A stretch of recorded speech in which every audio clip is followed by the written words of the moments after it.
Our next speaker is the director of the University of Oregon Applied Information Management Master's Program.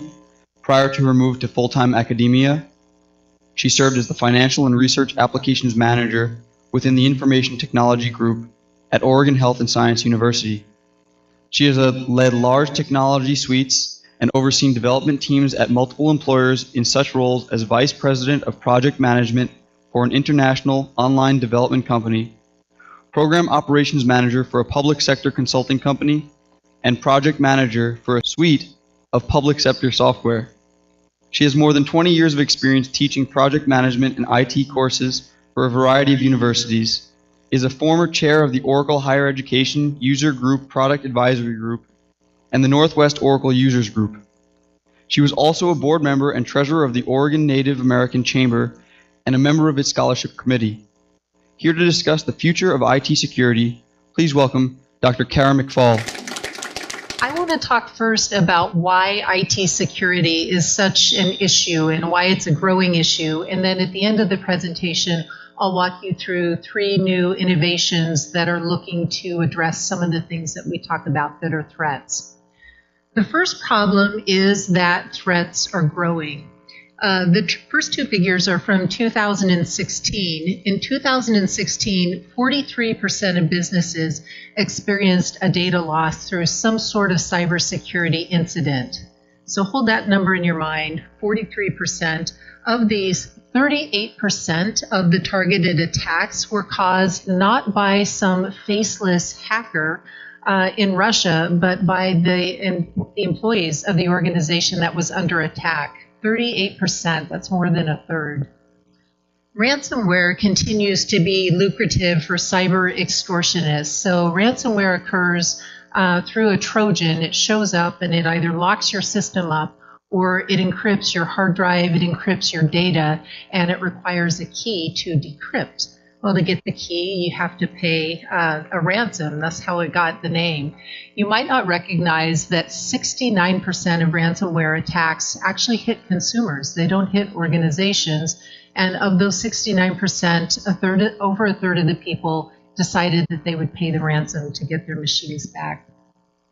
The Internet of Things, IoT, presents an enticing target. And as of right now, there are no standards for authentication.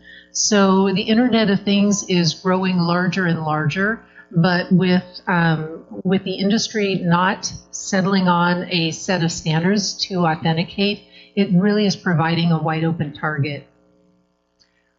Voice-first platforms such as Amazon Echo and Google Home open up new attack vectors, also though data privacy concerns. I'll be honest, these drive me crazy. My partner has it installed in his man cave, and I hear things like, Alexa, turn Patrick's lights off. Alexa, turn Patrick's lights on. I don't know why anyone feels this is necessary, but they're growing in popularity. So imagine something in your home, though, that is listening 100% of the time.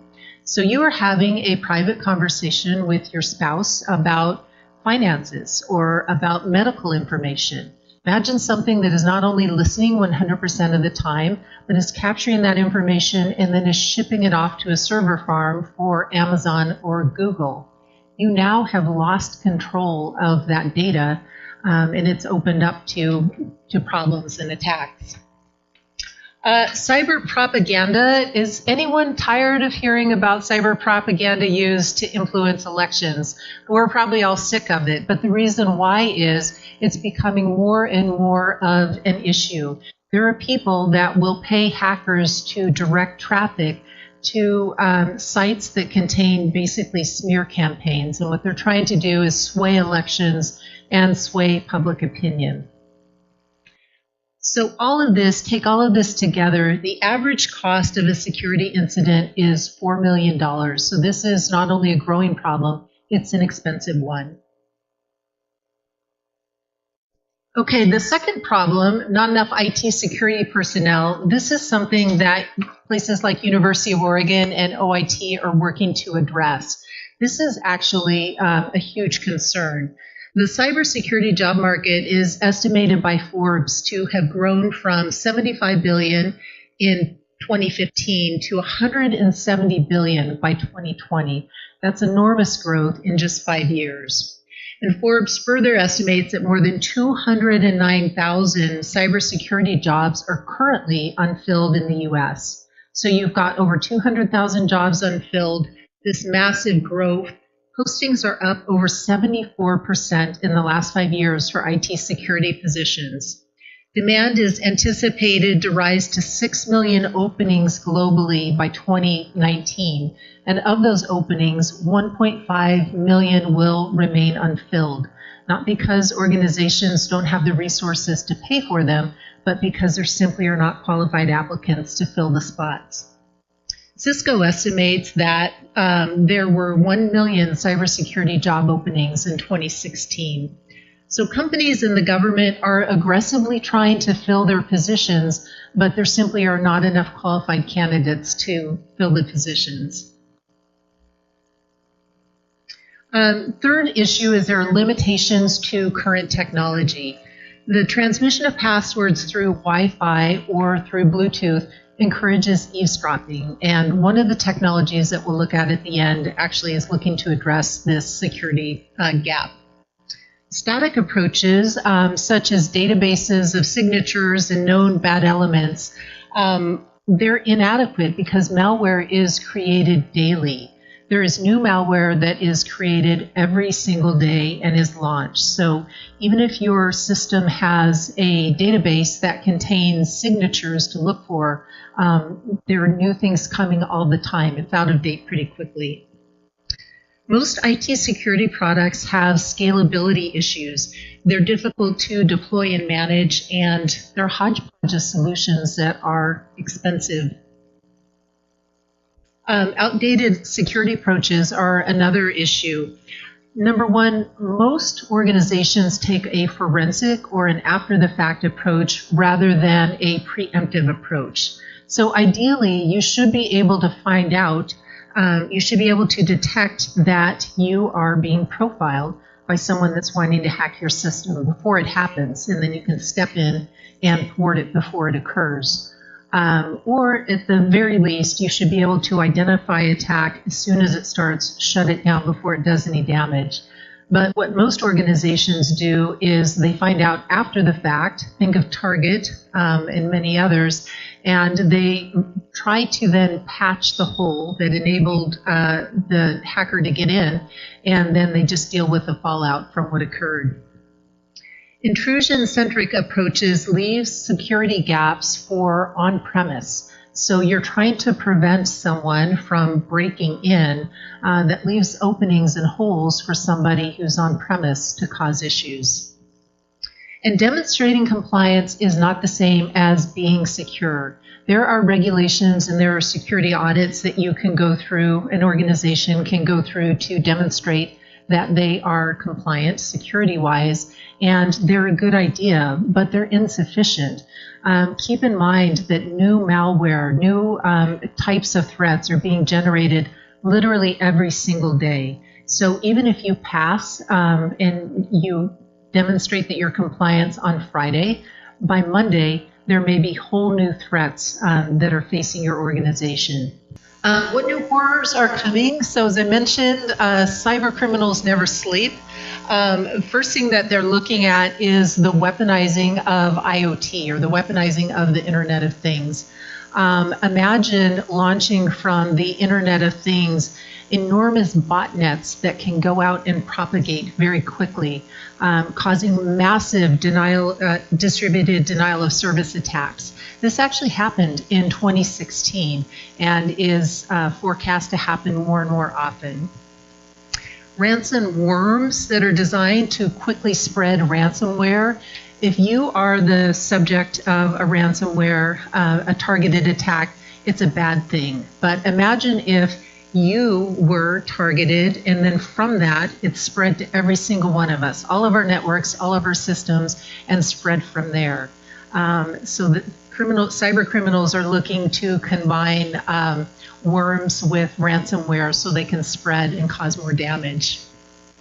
And then the cloud is an enticing target, but it's also being looked at to build malware and to launch attacks. What security innovations do we have to look forward to? Number one are passwords that are sent through the body. So remember I talked initially about the fact that sending through Wi-Fi or Bluetooth, you're opening yourself to eavesdropping.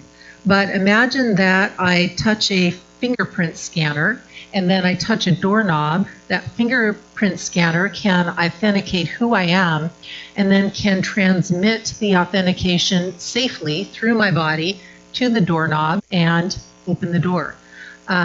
It's not only safe, but it's very fast. University of Washington computer scientists and engineers are working on this technology and conceived of it right now. Another use for this technology is for medical devices. So someone has an insulin pump or somebody has a glucose monitor.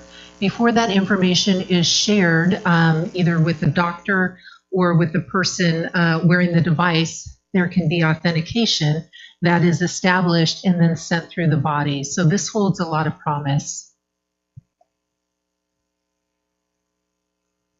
You knew that drones had to be involved, and I'm very sad I could not get my hands on a drone for this presentation. But drone security is something that holds a lot of promise and people are very excited about. Alarm.com partnered with Qualcomm to develop a security system that employs a camera-equipped drone. And they can be deployed to areas that need to be secured to check out unexpected activity. They're working on making the devices autonomous. So instead of me saying, oh, it looks like there is something going on in Sector 8, I'm going to send the drone out. They're looking at making them autonomous so that they can sense when there's an issue. Motion sensor is tripped or there's an unexpected noise. And the drone can then self-generate and go over to the area where there's an issue, have a camera installed and send back the information, either giving the all clear or noting what the issue is. And the footage can be provided to mobile devices, so it doesn't have to be sent to someone that's sitting in headquarters somewhere waiting for the information. It can actually be sent to anybody in the world who can then respond. The third and final innovation that I'll look at is my very favorite. The demonstration is anyway. They're floodlit cameras. Ring has developed motion-sensitive devices. They combine security cameras with LED floodlights. So I'd like you to picture this. You are out with your wife at a concert, let's say. You are enjoying yourself when all of a sudden you get a notification on your phone that there's something going on at your house. And so you pick up your phone application and you look, and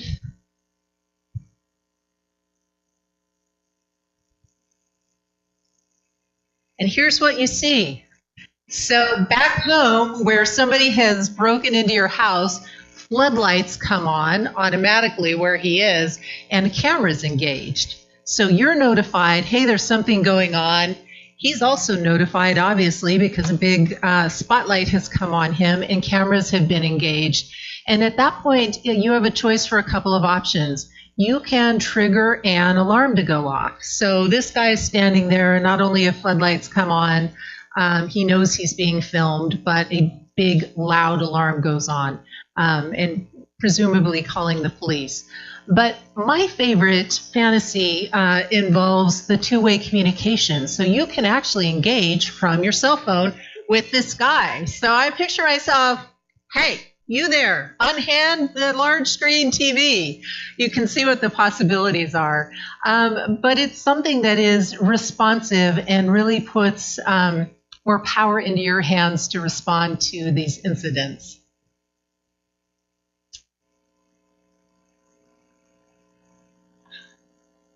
Thank you. Yeah, I'm feeling bad that I'm failing the swipe.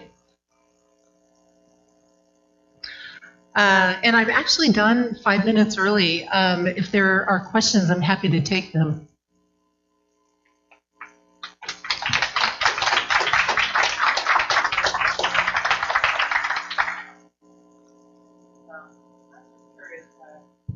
The drone security thing. also opens another door for someone to redirect it to nefarious purposes, right? I mean, if you got, I would think that the drone communications aren't necessarily all that secure either. So you're saying the technology that was used to send the drone, I could intercept and send the drone someplace else? Yeah. Or turn out or direct the information back to an unintended party.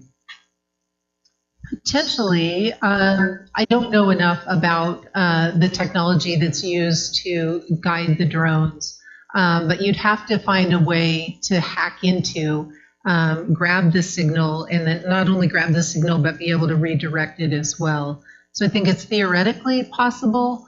I don't know that I've seen it raised as a concern, but it's interesting. And let's be honest, if there's a way they can do it, they will do it because there are smart people that spend a lot of time and effort thinking up these things.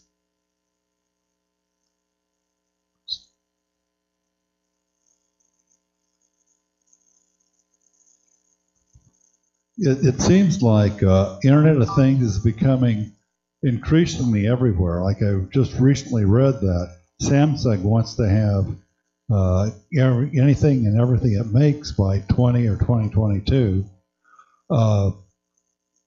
connected to the internet. Mm-hmm. And a lot of those products are high volume, low margin products. So what's the manufacturer's incentive to provide security and update that security or make it easy, or maybe even have a business to update security for consumers? Yes, that is a crux of the issue. Internet of Things products are known, they're notorious for having bad security. And you're right, there is limited incentive. And so there are consumer groups that have been providing information about hacks that they've made. And then they sit back and wait to see, okay, how long has it taken vendor Y, I won't say Samsung, but whoever it is, how long does it take this vendor to respond to this hack that we found? And it's not fast. You would hope that they would turn around and instantly send out a patch to everyone that's purchased the device, but it hasn't happened that way. And I don't know if you remember, but I said earlier, there's no authentication standards at all in the industry. So I think what's going to have to happen soon is that someone's going to have to step in and set some standards, not only for how you authenticate, but how often. With the best description I've heard of the Internet of Things is the Internet of Insecure Things. Yeah, I would agree. And I just saw recently that somebody has created a box that when you press the button on your remote to unlock your car, it actually captures what you transmit and used to unlock your car. So cars are another huge security target. Mm-hmm. They are. There used to be a way where you could record on your phone. When you were unlocking, you could record the sound on your phone, and then if you lost that device, you still had it and you could use it. I don't know if it still works, but given how slowly the technology changes, I wouldn't be surprised. So the thought was, oh, this is great, because if you're like me, you lose stuff. But somebody could be sitting behind you in the parking lot at the mall, recording that, and then they've got your signal. I think this question is so interesting because it asks as though the seller of the good is responsible. Can you share your thoughts on the consumer responsibility to then demand improved security on these kinds of devices that we purchase? So I think specifically about that subject of authentication. Do I spend extra money on this device that has the authentication? Do I spend less money on the other device that doesn't have it as a built-in feature?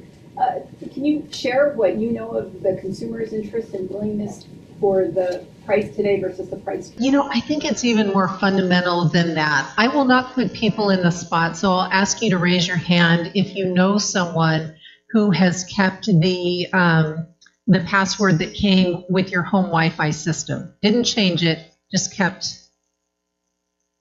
Okay, of course, no one in this room would do that, but your parents, your uncle, you don't know anybody that did. My father, for a long time, who adores online banking, was using an unsecured Wi-Fi. He didn't even have a password that was installed. So I think that there is a lot of responsibility that resides with the consumer, and I think that there is both ignorance and laziness to use good password habits, to go in every 3 months and change it, to use something that's really secure. I think that there are many things that a consumer could do that they're not doing.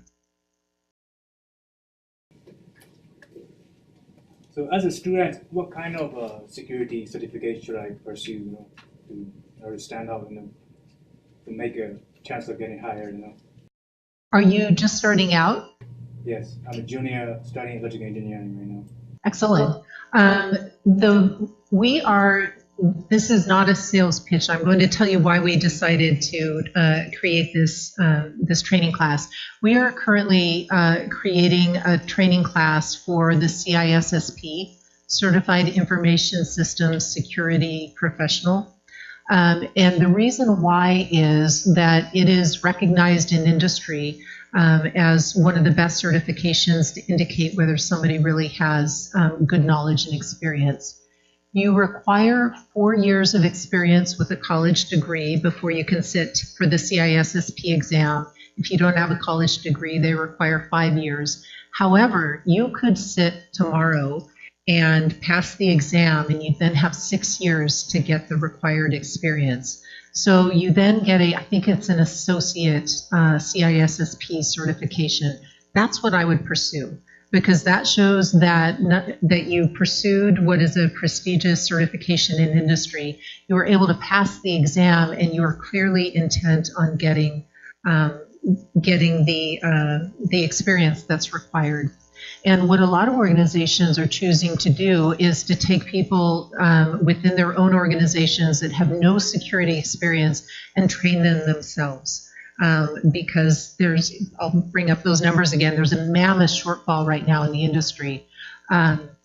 So this shows an employer, a prospective employer, that you've gone one step beyond. You've already passed the exam, so you've got the knowledge, you're just looking to apply it. And the salaries are really compelling as well. I mean, they have very high salaries in IT security. They're fun jobs as well, but if you're interested in money, that follows as well.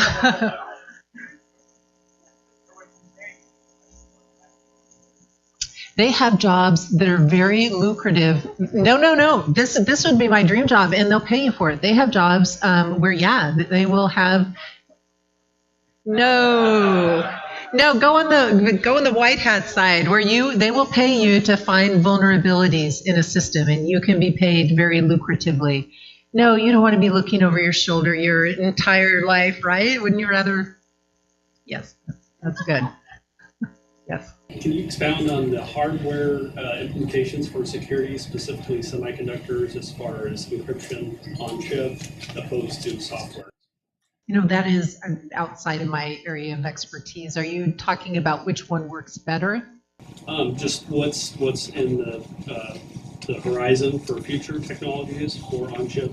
Because sometimes it's more efficient to embed the security into the microchips opposed to having software out of them. Yeah, definitely. It's outside of my area of expertise. I'm happy to point you to someone that's got the information. Thank you.